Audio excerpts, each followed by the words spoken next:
মোৰ অসমৰ ৰাইজৰ ওপৰত অগাধ বিশ্বাস আছে আপোনালোকে মৰম স্নেহৰ মাজত তুলি তালি মোক ডাঙৰ দীঘল কৰিছে এই মুখ্যমন্ত্ৰী আসনত বহাইছে মই বাৰু কিয় বিশ্বাস কৰিম মোৰ কি স্বাৰ্থ আছে মোৰ স্বাৰ্থ নাই আপোনালোকে সহায় নকৰা হলে মই মুখ্যমন্ত্ৰী হিচাপে বহিব নোৱাৰো আৰু মুখ্যমন্ত্ৰী হিচাপে কি কাম কৰিছো 2.5 বছৰ আপোনালোকে দেখি আছে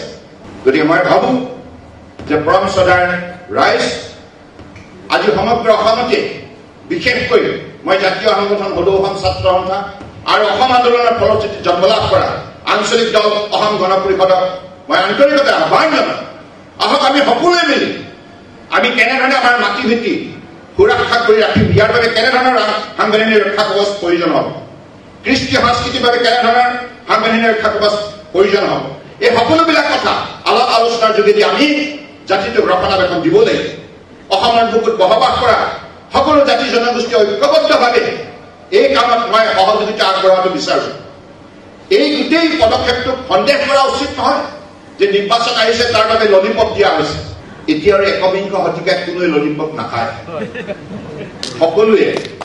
বিবেক বুদ্ধি আছে বিবেকৰ দ্বাৰা উচিত বিবেচনা লৈ আজি অসমীয়া সমাজ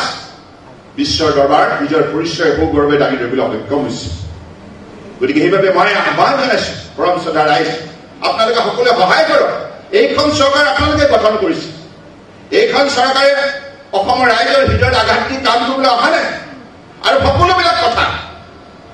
আপোনালোকৰ সন্মুখত ৰাখিয়ে সিদ্ধান্ত গ্ৰহণ কৰা হৈছে আৰু সিদ্ধান্ত গ্ৰহণ কৰা হ'ব